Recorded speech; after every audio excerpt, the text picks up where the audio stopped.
Denis Irwin was the epitome of consistency, of high standards, of quality. Learnt so much from him as a young fullback, merging through into the first team and watching him play, how he played, how he supported the attack, how he delivered his passes, how he defended at the back post, his understanding of the positional sense. He was the best fullback that I ever played with, and the best fullback Manchester United had whilst I was at the club by a mile. He was an amazing player. And you talk about the sort of phrase unsung hero. This absolutely is him, because he was an incredible player.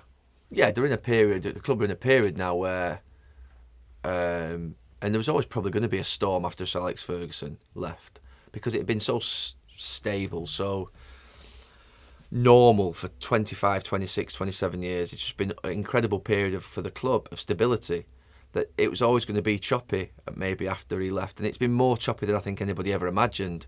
The club spent £700 million, and to rather than point towards individual players and say it's the problem of them, that's the easy thing to do. I would say the club have got to reassess their strategy around what are they doing, what are they trying to do, because the club have backed the managers to the tune of £700 million.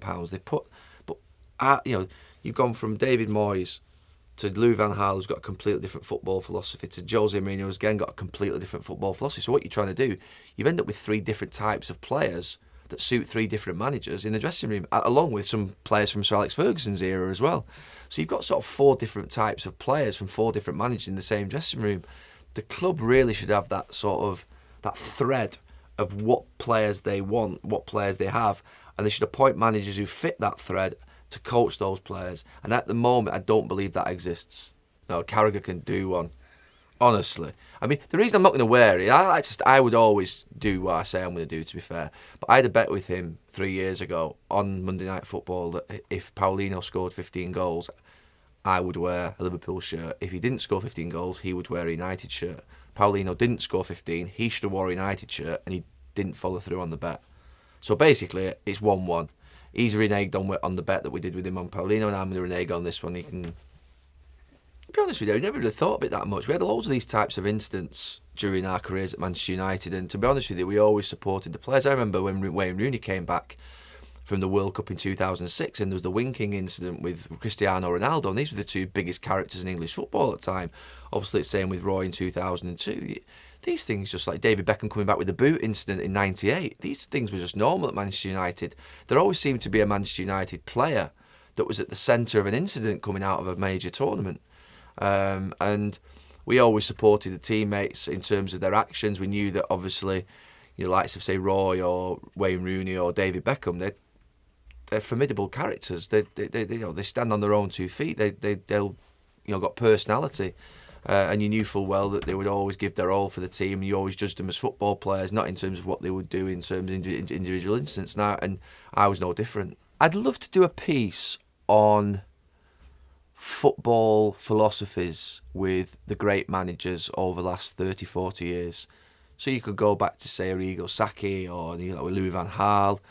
You then go into Pep Guardiola, Jose Mourinho. You can go into Sir Alex Ferguson and think about how these different styles of football and how they managed a team, and do a piece around that in terms of how they built teams, how they got the team to play in their spirit, in their style.